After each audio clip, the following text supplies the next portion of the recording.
ಜೈ ಹಿಂದ್ ಸ್ನೇಹಿತರೆ, ಇವತ್ತಿನ ವಿಡಿಯೋದಲ್ಲಿ ಕಮಿಷನ್ಸ್ ಆಫ್ ಇಂಡಿಯಾ ಭಾರತದ ಪ್ರಮುಖ ಆಯೋಗಗಳ ಬಗ್ಗೆ ಮೋಸ್ಟ್ ಇಂಪಾರ್ಟೆಂಟ್ ಕ್ವಶನ್ಗಳನ್ನ ನೋಡ್ತಾ ಹೋಗೋಣ. ಸೊ ಪ್ರತಿ ಪ್ರಶ್ನೆ ಕೂಡ ಇಂಪಾರ್ಟೆಂಟ್ ಇದೆ, ವಿಡಿಯೋವನ್ನು ಸ್ಕಿಪ್ ಮಾಡದೆ ನೋಡಿ ಅಂತ ಹೇಳ್ತಾ ಸೆಷನ್ ಸ್ಟಾರ್ಟ್ ಮಾಡ್ತಿದ್ದೀವಿ. ಮೊದಲ ಪ್ರಶ್ನೆ ಈ ರೀತಿ ಇದೆ: ಇನಾಮ್ ಕಮಿಷನ್ ಅನ್ನು ಯಾವ ವರ್ಷದಲ್ಲಿ ಸ್ಥಾಪಿಸಲಾಯಿತು? ಸರಿಯಾದ ಉತ್ತರ 1852. 1852ರಲ್ಲಿ ಇನಾಮ್ ಕಮಿಷನ್ ಅನ್ನು ಸ್ಥಾಪನೆ ಮಾಡಲಾಯಿತು. ಸೊ ಈ ಇನಾಮ್ ಕಮಿಷನ್ ಸ್ವಾತಂತ್ರ್ಯ ಪೂರ್ವದ ಪ್ರಮುಖ ಕಮಿಷನ್ಗಳಲ್ಲಿ ಒಂದು. ಸ್ವಾತಂತ್ರ್ಯ ಪೂರ್ವದ ಪ್ರಮುಖ ಕಮಿಷನ್ಗಳಲ್ಲಿ ಒಂದು Inam commission. So what is Inam commission ಅಂತ ಕೇಳಿದ್ರೆ, ಇನಾಮ್ ಕಮಿಷನ್ ಭೂ ಸಂಬಂಧಿ ಭೂಮಿ ಸಂಬಂಧ ರಚಿಸಲಾದ ಕಮಿಷನ್. ಸರ್ಕಾರಕ್ಕೆ ಸಂಬಂಧಪಟ್ಟಂತಹ ಭೂಮಿ ಇತರ ವಿಚಾರಗಳಿಗೆ ಸಂಬಂಧಪಟ್ಟಂತಹ ರಚನೆ ಮಾಡಲಾದಂತಹ ಕಮಿಷನ್. ಈ ಕಮಿಷನ್ ಇದೆಯಲ್ಲ, ಇದರ ಕಮಿಷನ್ ಲಾರ್ಡ್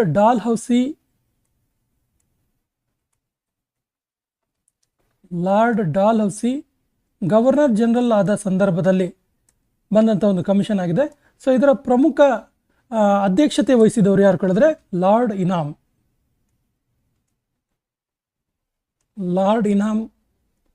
ಅಧ್ಯಕ್ಷತೆಯಲ್ಲಿ ಈ ಕಮಿಷನ್ ಜಾರಿಗೆ ಬಂತು. ಈ ಕಮಿಷನ್ ಕೆಲಸ ಮಾಡ್ತು. ಈ ಕಮಿಷನ್ ಭೂ ಸಂಬಂಧ ರಚಿಸಲಾದ ಪ್ರಮುಖ ಕಮಿಷನ್ ಆಗಿದೆ. ಈ ಕಮಿಷನ್ ರಚನೆಯ ಕಾಲದಲ್ಲಿ ಇದನ್ನು ರಚನೆ ಮಾಡಿದಂತಹ ಗವರ್ನರ್ ಜನರಲ್ ಯಾರು ಕೇಳಿದ್ರೆ ಲಾರ್ಡ್ ಡಾಲ್ಹೌಸಿ. ದುರ್ಭಿಕ್ಷ ಕಮಿಷನ್, ಆಕ್ಚುಲಿ ಇದು ದುರ್ಭಿಕ್ಷ ಕಮಿಷನ್ ಅನ್ನು ಯಾವ ವರ್ಷದಲ್ಲಿ ಸ್ಥಾಪಿಸಲಾಯಿತು? ಸರಿಯಾದ ಉತ್ತರ ಆಪ್ಷನ್ ಡಿ, 1880. 1880ರಲ್ಲಿ ದುರ್ಭಿಕ್ಷ ಕಮಿಷನ್ನ ಸ್ಥಾಪನೆ ಮಾಡಲಾಯಿತು. ಇದರ ಅಧ್ಯಕ್ಷತೆ ವಹಿಸಿದ್ದು ರಿಚರ್ಡ್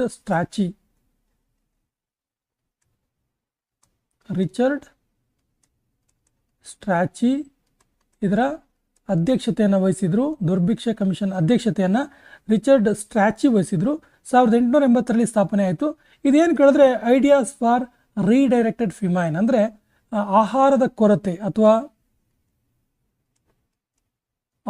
ಕೊರತೆ ಒಂದು ಭಾಗವಾದರೆ ಮತ್ತು ಭಿಕ್ಷಾಟನೆಗೆ ಪರಿಹಾರ, ಆಹಾರದ ಕೊರತೆಗೆ ಪರಿಹಾರ ಮತ್ತು ಭಿಕ್ಷಾಟನೆಗೆ ಪರಿಹಾರ ನೀಡುವಂತಹ ಒಂದು ಕಮಿಷನ್ ಆಗಿತ್ತು ದುರ್ಭಿಕ್ಷ ಕಮಿಷನ್. ರಿಚರ್ಡ್ ಸ್ಟ್ರಾಚಿ ಅಧ್ಯಕ್ಷತೆಯಲ್ಲಿ 1880ರಲ್ಲಿ ಸ್ಥಾಪನೆ ಆಯಿತು. ಹಂಟರ್ ಕಮಿಷನ್ ಯಾರ ಅಧ್ಯಕ್ಷತೆಯಲ್ಲಿ ಸ್ಥಾಪಿಸಲ್ಪಡ್ತು? ಹಂಟರ್ ಆಯೋಗ ಅಥವಾ ಹಂಟರ್ ಕಮಿಷನ್. ಸರಿಯಾದ ಉತ್ತರ ಹಂಟರ್, ಲಾರ್ಡ್ ವಿಲಿಯಂ ಹಂಟರ್ ಇವರ ಅಧ್ಯಕ್ಷತೆಯಲ್ಲಿ ಹಂಟರ್ ಕಮಿಷನ್ ಜಾರಿಗೆ ಬರುತ್ತೆ. ಸೊ ಹಂಟರ್ ಕಮಿಷನ್ ಇದೆಯಲ್ಲ, ಇದೊಂದು ಶಿಕ್ಷಣಕ್ಕೆ ಸಂಬಂಧಪಟ್ಟಂಥ ಕಮಿಷನ್. ಶಿಕ್ಷಣಕ್ಕೆ ಸಂಬಂಧಿಸಿದೆ. ಹಾಗಾದರೆ ಹಂಟರ್ ಕಮಿಷನ್ ಯಾವಾಗ ಜಾರಿಗೆ ಬಂತು ಕೇಳಿದ್ರೆ 1882ರಲ್ಲಿ ಜಾರಿ. ಹಂಟರ್ ಕಮಿಷನ್ 1882ರಲ್ಲಿ ಜಾರಿಗೆ ಬಂತು. ಸೊ ಇದರ ಪ್ರಮುಖ ಉದ್ದೇಶ ಅಂದರೆ ಭಾರತದಲ್ಲಿ ಪಾಶ್ಚಾತ್ಯ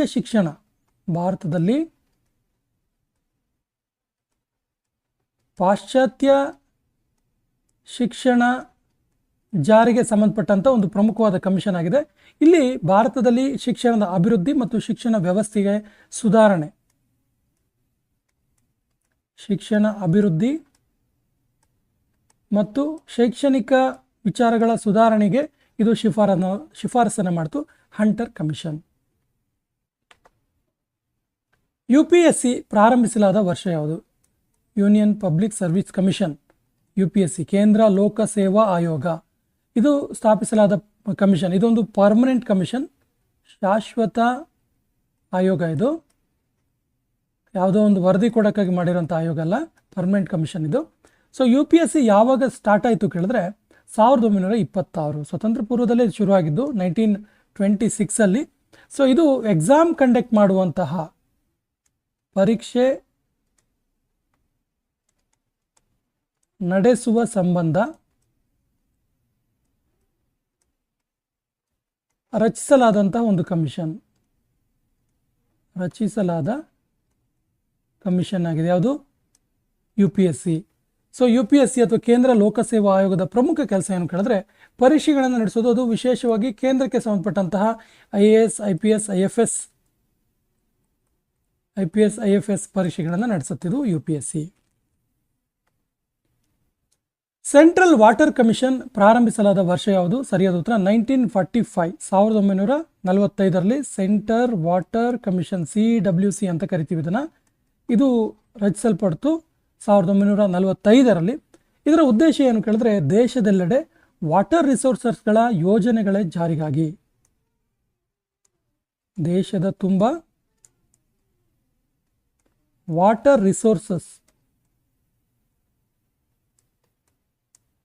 ಅಥವಾ ನೀರಿಗೆ ಸಂಬಂಧಪಟ್ಟಂತಹ ನೀರಿನ ಸಂಪನ್ಮೂಲಗಳ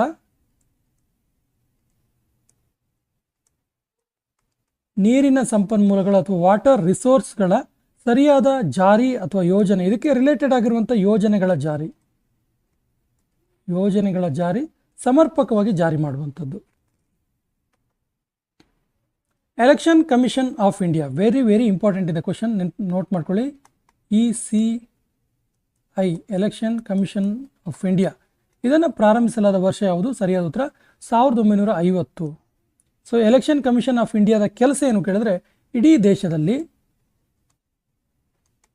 ದೇಶದಲ್ಲಿ ಅಚ್ಚುಕಟ್ಟಾದ ಚುನಾವಣೆಗಳನ್ನು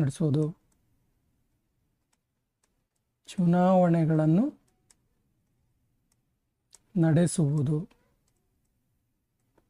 ಅಚ್ಚುಕಟ್ಟಾಗಿ ಶಿಸ್ತುಬದ್ಧವಾಗಿ ಚುನಾವಣೆಗಳನ್ನು ನಡೆಸೋದು ಎಲೆಕ್ಷನ್ ಕಮಿಷನ್ ಆಫ್ ಇಂಡಿಯಾದ ಕೆಲಸ. ಯಾವಾಗ ಪ್ರಾರಂಭಿಸಲಾಯಿತು? 1950ಯಲ್ಲಿ. 1951ರಲ್ಲಿ ಸ್ಥಾಪಿಸಲಾದ ಹಣಕಾಸು ಆಯೋಗದ ಮೊದಲ ಅಧ್ಯಕ್ಷರು ನೋಡಿ. 1951ನಲ್ಲಿ ಭಾರತದಲ್ಲಿ ಫಸ್ಟ್ ಟೈಮ್ ಹಣಕಾಸು ಆಯೋಗವನ್ನು ಸ್ವತಂತ್ರ ನಂತರ ಸ್ಥಾಪನೆ ಮಾಡಲಾಯಿತು, ಹಣಕಾಸು ಆಯೋಗ. ಸೊ ಇದರ ಮೊದಲ ಅಧ್ಯಕ್ಷರಾಗಿದ್ದವರು ಯಾರು ಕೇಳಿದ್ರೆ, ಮೊದಲ ಅಧ್ಯಕ್ಷರು KC Niyogi. Very very important ಇದೆ ಪ್ರಶ್ನೆ, ನೋಟ್ ಮಾಡ್ಕೊಳ್ಳಿ, KC ನಿಯೋಗಿ. ಹಾಗಾದರೆ ಹಣಕಾಸು ಆಯೋಗದ ಕೆಲಸ ಏನು? ಸೊ ಹಣಕಾಸು ಆಯೋಗ ರಾಜ್ಯ ಮತ್ತು ದೇಶದ ನಡುವೆ ಹಣಕಾಸಿನ ಸಂಬಂಧದ ವ್ಯಾಖ್ಯಾನ ಮಾಡುತ್ತೆ. ನೋಡಿ ಇಂಪಾರ್ಟೆಂಟ್ ಇದೆ, ನೋಟ್ ಮಾಡ್ಕೊಳ್ಳಿ. ರಾಜ್ಯ ಮತ್ತು ದೇಶದ ನಡುವಿನ ಹಣಕಾಸಿನ ಹಂಚಿಕೆಯ ವ್ಯಾಖ್ಯಾನ.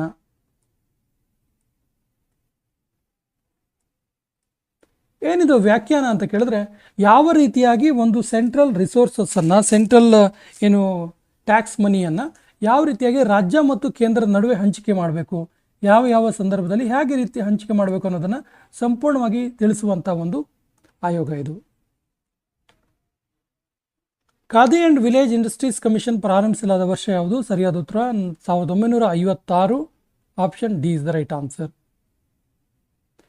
ಖಾದಿ ಮತ್ತು ವಿಲೇಜ್ ಇಂಡಸ್ಟ್ರೀಸ್ ಕಮಿಷನ್ ಇದು 1956ರಲ್ಲಿ ಸ್ಥಾಪನೆ ಆಯಿತು. ಇದು Khadi village industries in rural area, ಗ್ರಾಮೀಣ. ಉದ್ದೇಶ ಏನು ಕೇಳಿದ್ರೆ ನೋಟ್ ಮಾಡ್ಕೊಳ್ಳಿ,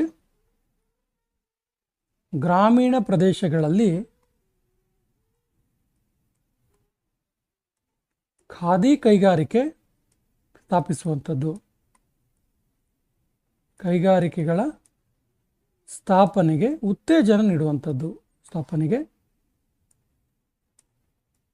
ನೀಡುವಂಥದ್ದು ಈ ಖಾದಿ ಆ್ಯಂಡ್ ವಿಲೇಜ್ ಇಂಡಸ್ಟ್ರೀಸ್ ಕಮಿಷನ್ನ ಪ್ರಮುಖ ಉದ್ದೇಶ.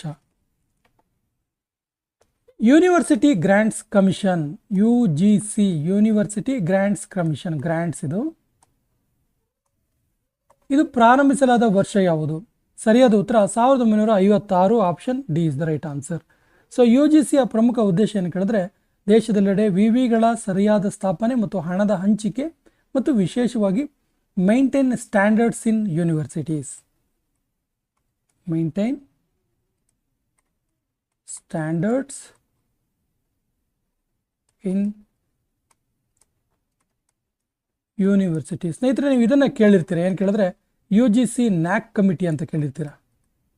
ಸಾಮಾನ್ಯವಾಗಿ ಈ ಕಮಿಟಿ ಕೆಲವೊಂದು ಆಯ್ದ ಡಿಗ್ರಿ ಕಾಲೇಜುಗಳನ್ನು ತಗೊಂಡು ಅದರ ಒಂದು ಶೈಕ್ಷಣಿಕ ಗುಣಮಟ್ಟ ಮತ್ತು ಬೇರೆ ಬೇರೆ ಕ್ಷೇತ್ರದಲ್ಲಿ ಗುಣಮಟ್ಟವನ್ನು ಪರಿಶೀಲಿಸಿ ಗ್ರೇಡ್ಗಳನ್ನು ಕೊಡುತ್ತೆ. NAC B ಶ್ರೇಣಿ, NAC A ಶ್ರೇಣಿ, NAC B+ ಶ್ರೇಣಿ, ಈ ರೀತಿ ಶ್ರೇಣಿಗಳನ್ನು ಕೊಡುತ್ತೆ.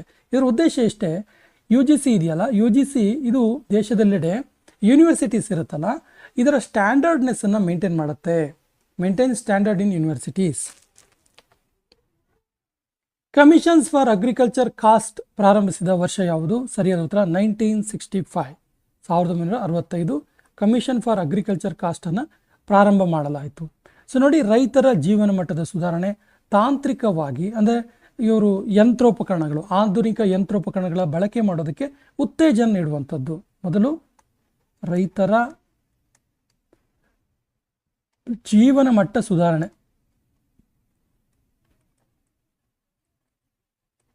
ಸುಧಾರಣೆಗೆ ಶಿಫಾರಸನ್ನು ಮಾಡ್ತು ಮತ್ತು ರೈತರು ಆಧುನಿಕ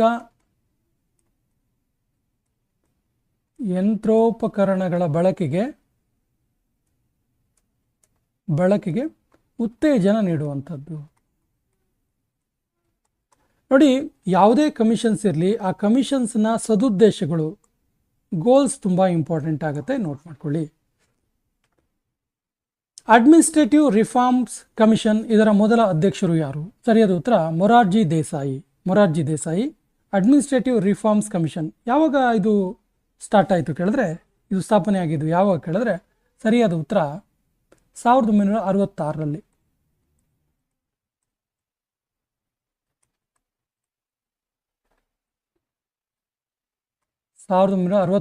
ಪ್ರಾರಂಭ ಆಯಿತು. 1966 ಇದು ಶುರುವಾಗಿದ್ದು. ಅಡ್ಮಿನಿಸ್ಟ್ರೇಟಿವ್ ರಿಫಾರ್ಮ್ಸ್ ಕಮಿಷನ್ ಇದೆಯಲ್ಲ, ಮೊರಾರ್ಜಿ ದೇಸಾಯಿ ಅವರ ಅಧ್ಯಕ್ಷತೆಯಲ್ಲಿ ಶುರುವಾಯಿತು. ಇದು ಸಾರ್ವಜನಿಕ ಆಡಳಿತಕ್ಕೆ ಸಲಹೆ ನೀಡುವಂಥದ್ದು. ಭಾರತದಲ್ಲಿ ಸಾರ್ವಜನಿಕ ಆಡಳಿತಕ್ಕೆ ಸಲಹೆ ಮತ್ತು ಮಾರ್ಗದರ್ಶನ ನೀಡುವಂಥದ್ದು.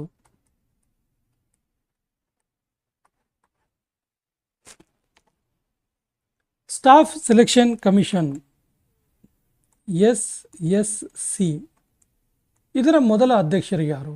ಸರಿಯಾದ ಉತ್ತರ Syed Hamid. Option B is the right answer. Staff selection ಕಮಿಷನ್ನ ಮೊದಲ ಅಧ್ಯಕ್ಷರು ಸೈಯದ್ ಹಮೀದ್ ಅವರು. ಇದರ ಬಗ್ಗೆ ಹೇಳೋದಾದರೆ ಇದು 1975ರಲ್ಲಿ ಶುರುವಾಯಿತು. 1975ನಲ್ಲಿ ಪ್ರಾರಂಭ ಆಯಿತು. ಬೇರೆ ಇದರ ಕೆಲಸ ಏನು ಕೇಳಿದ್ರೆ, ಸರ್ಕಾರದ ಬೇರೆ ಸಚಿವಾಲಯಗಳಿರ್ತವೆ, ಮಂತ್ರಾಲಯಗಳು, ಬೇರೆ ಸಚಿವಾಲಯಗಳಲ್ಲಿ ನೇಮಕಾತಿಯನ್ನು ಮಾಡೋದು, ರಿಕ್ರೂಟ್ಮೆಂಟ್ ಮಾಡುವಂಥದ್ದು, ನೇಮಕಾತಿ. ನೋಡಿ, ಇದು ಏನಿದು ಬೇರೆ ಸಚಿವಾಲಯ ಕೇಳಿದ್ರೆ, ಸೆಂಟ್ರಲ್ ಗೌರ್ಮೆಂಟಲ್ಲಿ ಕ್ಯಾಬಿನೆಟ್ ಸಚಿವರು ಇರ್ತಾರೆ ಮತ್ತು ರಾಜ್ಯ ಮಟ್ಟದ ಒಂದು ಮಿನಿಸ್ಟ್ರುಗಳಿರ್ತಾರೆ. ಇವ್ರ ಅಡಿಯಲ್ಲಿ ಸಚಿವಾಲಯಗಳಿರ್ತವೆ. ಉದಾಹರಣೆಗೆ ಯಾವುದೋ ಒಂದು ಕೈಗಾರಿಕಾ ಅಭಿವೃದ್ಧಿ ಸಚಿವರು ಅಂತಿದ್ರೆ ಅದರ ಅಡಿಯಲ್ಲಿ ಒಂದು ಸಚಿವಾಲಯ ಇರುತ್ತೆ, ಅವರಿಗೆ ಸಜೆಸ್ಟ್ ಮಾಡುವಂತಹ ಆ ಎಲ್ಲ ಕೆಲಸ ಮಾಡೋದಕ್ಕೆ. ಸೊ ಈ ಸಚಿವಾಲಯದಲ್ಲಿ ಸ್ಟಾಫ್ಸ್ ಇರ್ತಾರೆ. ಸೊ ಈ ಸ್ಟಾಫ್ಸನ್ನು ಸೆಲೆಕ್ಷನ್ ಮಾಡುವಂಥ ಕಮಿಟಿಯೇ ಸ್ಟಾಫ್ ಸೆಲೆಕ್ಷನ್ ಕಮಿಟಿ. ಸರ್ಕಾರದ ಬೇರೆ ಸಚಿವಾಲಯಗಳಲ್ಲಿ ಈ ಒಂದು ಸ್ಟಾಫ್ಸನ್ನು ಸೆಲೆಕ್ಟ್ ಮಾಡುವಂಥದ್ದು. 1975ರಲ್ಲಿ ಶುರುವಾಯಿತು. ಸೈಯದ್ ಹಮೀದ್ ಫಸ್ಟ್ ಅಧ್ಯಕ್ಷರಾಗಿದ್ದರು. Indo Bangladesh joint rivers commission ಪ್ರಾರಂಭಿಸಲಾದ ವರ್ಷ ಯಾವುದು? ಸರಿ ಉತ್ತರ 1972. ಇದನ್ನು ಏನಂತೀವಿ ಕೇಳಿದ್ರೆ JRC ಅಂತ ಕರಿತೀವಿ. ಇದನ್ನು ಏನಂತ ಕರಿತೀವಿ? JRC, ಜಾಯಿಂಟ್ ರಿವರ್ಸ್ ಕಮಿಷನ್ ಅಂತೇಳಿ. ಸೊ JRC ಅಂತ ಕರಿತೀವಿ. ಏನು ಉದ್ದೇಶ ಏನು ಇದ್ರದ್ದು ಕೇಳಿದ್ರೆ, maximising benefits from rivers for 2 nations. ಎರಡೂ ದೇಶಗಳಲ್ಲಿ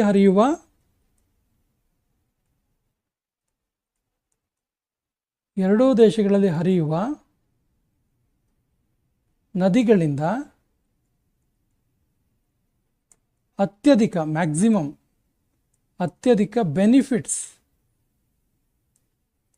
ಬೆನಿಫಿಟ್ಸನ್ನು ಪಡೆದುಕೊಳ್ಳುವಂಥದ್ದು. ಯಾವ್ಯಾವ ದೇಶಗಳಲ್ಲಿ? ಭಾರತ ಮತ್ತು ಬಾಂಗ್ಲಾದೇಶದಲ್ಲಿ. ನ್ಯಾಷನಲ್ ಕಮಿಷನ್ಸ್ ಫಾರ್ ವುಮನ್ ಪ್ರಾರಂಭಿಸಲಾದ ವರ್ಷ ಯಾವುದು? ಸರಿಯಾದ ಉತ್ತರ 1992, 1992. ನ್ಯಾಷನಲ್ ಕಮಿಷನ್ ಆಫ್ ವುಮೆನ್, ರಾಷ್ಟ್ರೀಯ ಮಹಿಳಾ ಆಯೋಗ.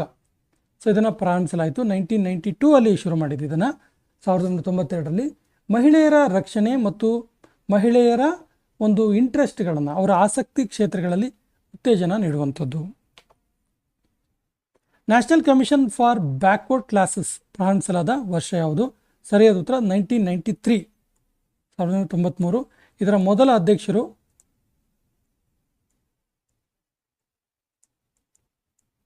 ನ್ಯಾಷನಲ್ ಕಮಿಷನ್ ಫಾರ್ ಬ್ಯಾಕ್ವರ್ಡ್ ಕ್ಲಾಸಸ್ನ ಮೊದಲ ಅಧ್ಯಕ್ಷರು ಭಗವಾನ್ ಲಾಲ್ ಸಹಾನಿ.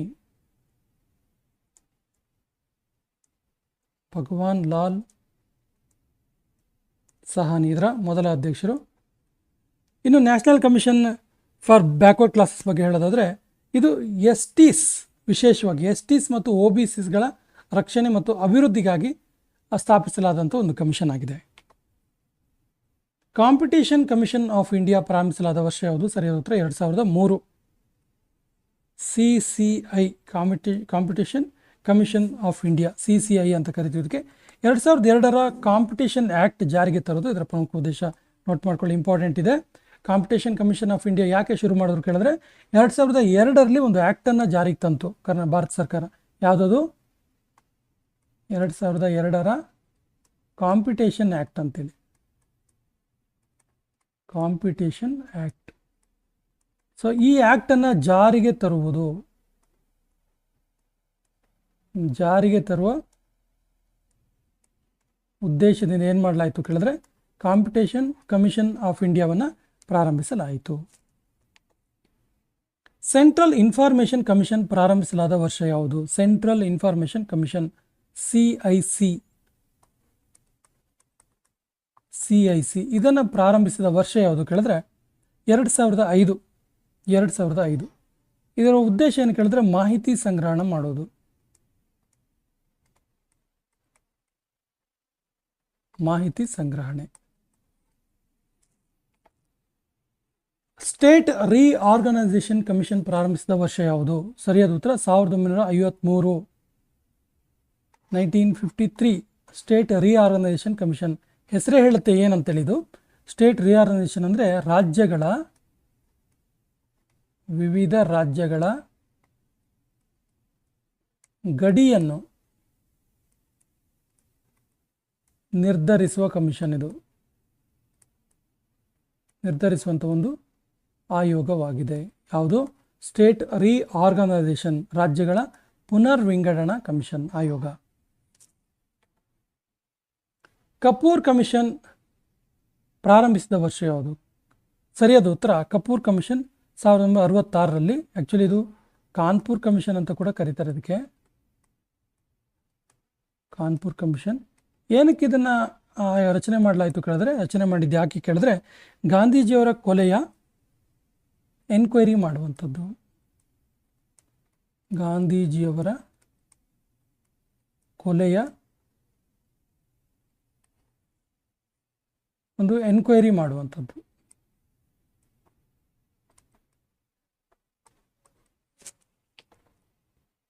ಶಾ ಕಮಿಷನ್ ಪ್ರಾರಂಭಿಸಿದ ವರ್ಷ ಯಾವುದು?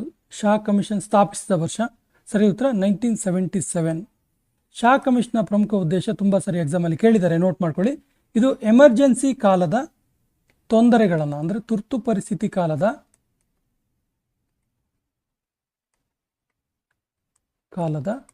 ಕಾರಣ ಮತ್ತು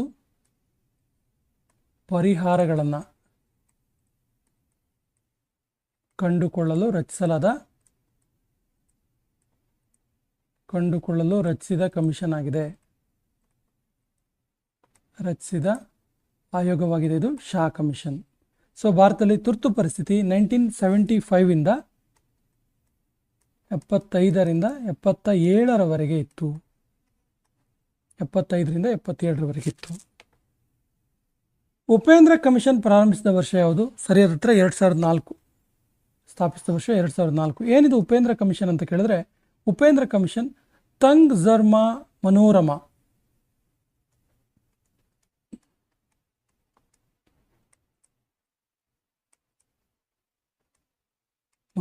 ಇವರ ರೇಪ್ ಆ್ಯಂಡ್ ಮರ್ಡರ್ನ ಇನ್ವೆಸ್ಟಿಗೇಟ್ ಮಾಡೋದಕ್ಕೆ ಸ್ಥಾಪಿಸಿದ ಕಮಿಷನ್. Murder investigation. ಥಕ್ಕರ್ ಕಮಿಷನ್ ಪ್ರಾರಂಭಿಸಿದ ವರ್ಷ ಯಾವುದು? ಥಕ್ಕರ್ ಕಮಿಷನ್ ಸರಿಯಾದ ಉತ್ತರ 1984. ಏನಿದು ಥಕ್ಕರ್ ಕಮಿಷನ್ ಕೇಳಿದ್ರೆ, ಥಕ್ಕರ್ ಕಮಿಷನ್ ಇಂದಿರಾ ಗಾಂಧಿಯವರ ಕೊಲೆಯನ್ನು ಎನ್ಕ್ವೈರಿ ಮಾಡುವ ಸಲುವಾಗಿ ರಚಿಸಲಾದಂಥ ಕಮಿಷನ್ ಆಗಿದೆ. UC ಬ್ಯಾನರ್ಜಿ ಕಮಿಷನ್ ಪ್ರಾರಂಭಿಸಿದ ವರ್ಷ ಯಾವುದು? ಸರಿಯಾದ ಉತ್ತರ 2002.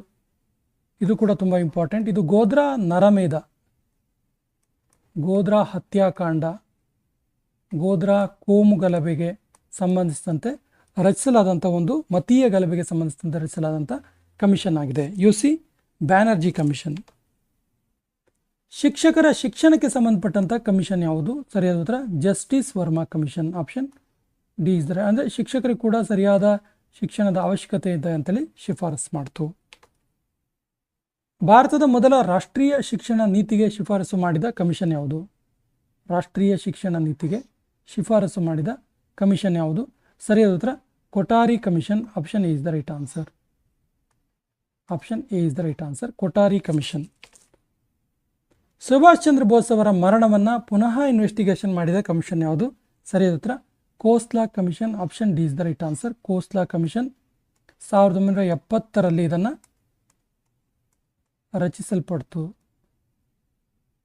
ರಚಿಸಲಾಯಿತು.